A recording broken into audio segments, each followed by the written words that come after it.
Dagon by H. P. Lovecraft. I am writing this under an appreciable mental strain, since by tonight I shall be no more. Penniless and at the end of my supply of the drug, which alone makes life endurable. I can bear the torture no longer, and shall cast myself from this garret window into the squalid street below. Do not think from my slavery to morphine that I am a weakling or a degenerate. When you have read these hastily scrawled pages, you may guess, though never fully realize, why it is that I must have forgetfulness or death. It was in one of the most open and least frequented parts of the broad Pacific that the packet of which I was supercargo fell a victim to the German sea raider. The Great War was then at its very beginning, and the ocean forces of the Hun had not completely sunk to their later degradation, so that our vessel was made a legitimate prize, whilst we of her crew were treated with all the fairness and consideration due us as naval prisoners. So liberal indeed was the discipline of our captors, that 5 days after we were taken, I managed to escape, alone, in a small boat with water and provisions for a good length of time. When I finally found myself adrift and free, I had but little idea of my surroundings. Never a competent navigator, I could only guess vaguely by the sun and stars that I was somewhat south of the equator. Of the longitude I knew nothing, and no island or coastline was in sight. The weather kept fair, and for uncounted days I drifted aimlessly beneath the scorching sun, waiting either for some passing ship or to be cast on the shores of some habitable land. But neither ship nor land appeared, and I began to despair in my solitude upon the heaving vastnesses of unbroken blue. The change happened whilst I slept.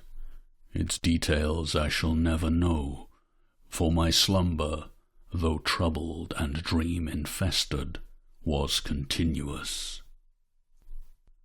When at last I awaked, it was to discover myself half-sucked into a slimy expanse of hellish black mire which extended about me in monotonous undulations as far as I could see, and in which my boat lay grounded some distance away. Though one might well imagine that my first sensation would be of wonder at so prodigious and unexpected a transformation of scenery, I was in reality more horrified than astonished, for there was in the air and in the rotting soil a sinister quality which chilled me to the very core.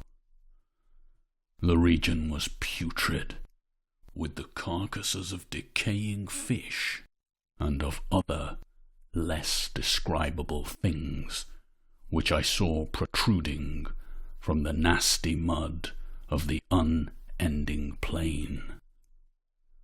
Perhaps I should not hope to convey in mere words the unutterable hideousness that can dwell in absolute silence and barren immensity.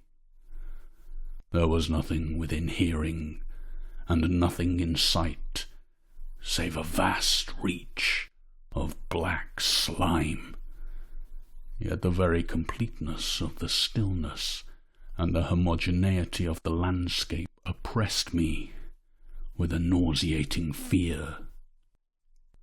The sun was blazing down from a sky which seemed to me almost black in its cloudless cruelty, as though reflecting the inky marsh beneath my feet. As I crawled into the stranded boat, I realized that only one theory could explain my position. Through some unprecedented volcanic upheaval, a portion of the ocean floor must have been thrown to the surface, exposing regions which for innumerable millions of years had lain hidden under unfathomable watery depths. So great was the extent of the new land which had risen beneath me that I could not detect the faintest noise of the surging ocean, strain my ears as I might, nor were there any sea fowl to prey upon the dead things. For several hours I sat thinking or brooding in the boat which lay upon its side and afforded a slight shade as the sun moved across the heavens. As the day progressed, the ground lost some of its stickiness and seemed likely to dry sufficiently for travelling purposes in a short time. That night I slept but little, and the next day I made for myself a pack containing food and water preparatory to an overland journey in search of the vanished sea and possible rescue. On the third morning I found the soil dry enough to walk upon with ease. The odour of the fish was maddening, but I was too much concerned with graver things to mind so slight an evil, and set out boldly for an unknown goal. All day I forged steadily westward, guided by a far-away hummock which rose higher than any other elevation on the rolling desert. That night I encamped, and on the following day still travelled toward the hummock, though that object seemed scarcely nearer than when I had first espied it. By the fourth evening I attained the base of the mound, which turned out to be much higher than it had appeared from a distance, an intervening valley setting it out in sharper relief from the general surface. Too weary to ascend, I slept in the shadow of the hill. I know not why my dreams were so wild that night, but ere the waning and fantastically gibbous moon had risen far above the eastern plain, I was awake in a cold perspiration, determined to sleep no more. Such visions as I had experienced were too much for me to endure again, and in the glow of the moon I saw how unwise I had been to travel by day. Without the glare of the parching sun, my journey would have cost me less energy. Indeed, I now felt quite able to perform the ascent which had deterred me at sunset. Picking up my pack, I started for the crest of the eminence. I have said that the unbroken monotony of the rolling plain was a source of vague horror to me. But I think my horror was greater when I gained the summit of the mound and looked down the other side into an immeasurable pit or canyon, whose black recesses the moon had not yet soared high enough to illumine.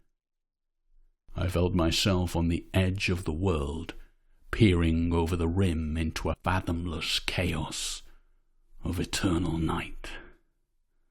Through my terror ran curious reminiscences of Paradise Lost and of Satan's hideous climb through the unfashioned realms of darkness. As the moon climbed higher in the sky, I began to see that the slopes of the valley were not quite so perpendicular as I had imagined.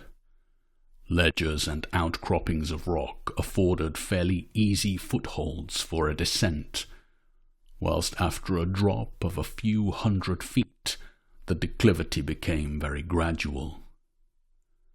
Urged on by an impulse which I cannot definitely analyze, I scrambled with difficulty down the rocks, and stood on the gentler slope beneath, gazing into the Stygian deeps where no light had yet penetrated. All at once my attention was captured by a vast and singular object on the opposite slope, which rose steeply about 100 yards ahead of me, an object that gleamed whitely in the newly bestowed rays of the ascending moon. That it was merely a gigantic piece of stone I soon assured myself, but I was conscious of a distinct impression that its contour and position were not altogether the work of nature. A closer scrutiny filled me with sensations I cannot express, for despite its enormous magnitude, and its position in an abyss which had yawned at the bottom of the sea since the world was young, I perceived beyond a doubt that the strange object was a well-shaped monolith, whose massive bulk had known the workmanship, and perhaps the worship, of living and thinking creatures. Dazed and frightened, yet not without a certain thrill of the scientist's or archaeologist's delight, I examined my surroundings more closely.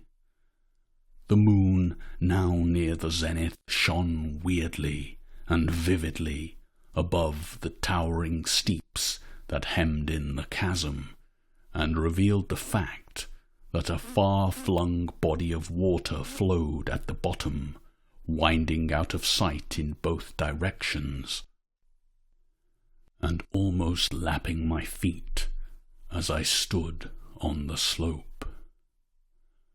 Across the chasm the wavelets washed the base of the cyclopean monolith, on whose surface I could now trace both inscriptions and crude sculptures.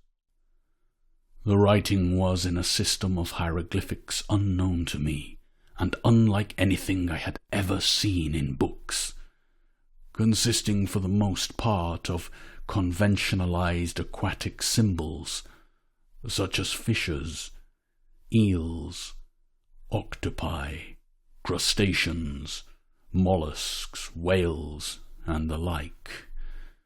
Several characters obviously represented marine things which are unknown to the modern world, but whose decomposing forms I had observed on the ocean-risen plain.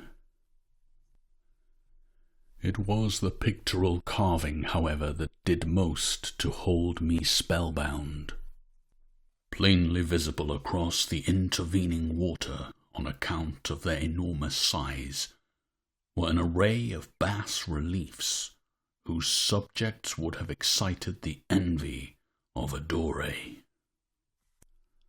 I think that these things were supposed to depict men, at least a certain sort of men, though the creatures were shown disporting like fishes in the waters of some marine grotto, or paying homage at some monolithic shrine, which appeared to be under the waves as well.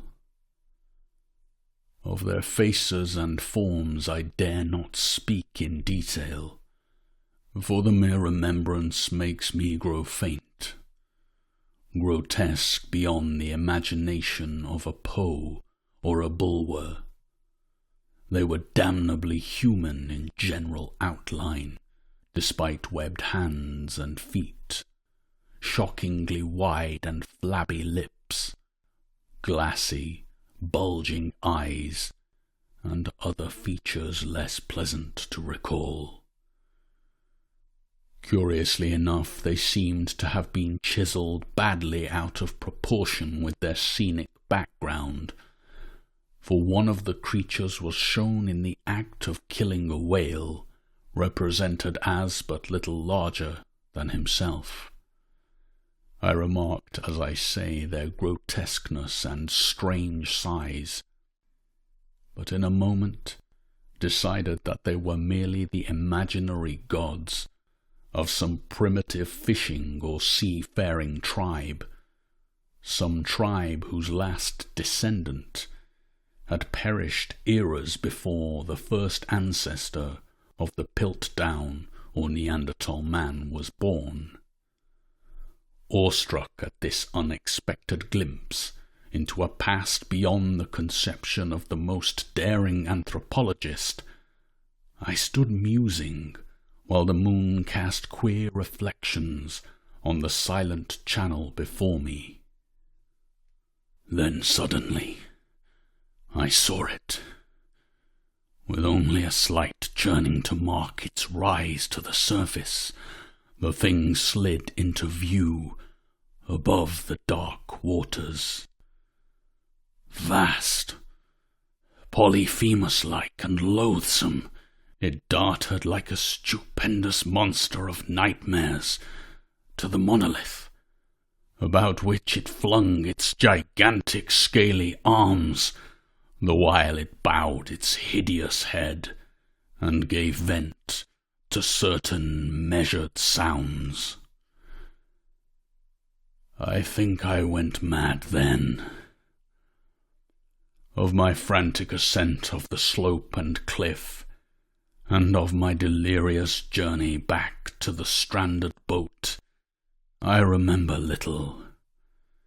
I believe I sang a great deal, and laughed oddly when I was unable to sing. I have indistinct recollections of a great storm some time after I reached the boat. At any rate, I know that I heard peals of thunder and other tones which nature utters only in her wildest moods. When I came out of the shadows, I was in a San Francisco hospital, brought thither by the captain of the American ship which had picked up my boat in mid-ocean. In my delirium I had said much, but found that my words had been given scant attention. Of any land upheaval in the Pacific my rescuers knew nothing, nor did I deem it necessary to insist upon a thing which I knew they could not believe. Once I sought out a celebrated ethnologist and amused him with peculiar questions regarding the ancient Philistine legend of Dagon, the fish god, but soon perceived that he was hopelessly conventional. I did not press my inquiries. It is at night, especially when the moon is gibbous and waning, that I see the thing. I tried morphine, but the drug has given only transient surcease, and has drawn me into its clutches as a hopeless slave. So now I am to end it all, having written a full account for the information or the contemptuous amusement of my fellow men. Often I ask myself if it could not all have been a pure phantasm, a mere freak of fever, as I lay sun-stricken and raving in the open boat after my escape from the German man of war. This I ask myself, but ever does there come before me a hideously vivid vision in reply. I cannot think of the deep sea without shuddering at the nameless things that may, at this very moment, be crawling and floundering on its slimy bed, worshipping their ancient stone idols and carving their own detestable likenesses on submarine obelisks of water-soaked granite. I dream of a day when they may rise above the billows to drag down in their reeking talons the remnants of puny, war-exhausted mankind, of a day when the land shall sink and the dark ocean floor shall ascend amidst universal pandemonium. The end is near. I hear a noise at the door, as of some immense, slippery body lumbering against it. It shall not find me. God, that hand! The window! The window!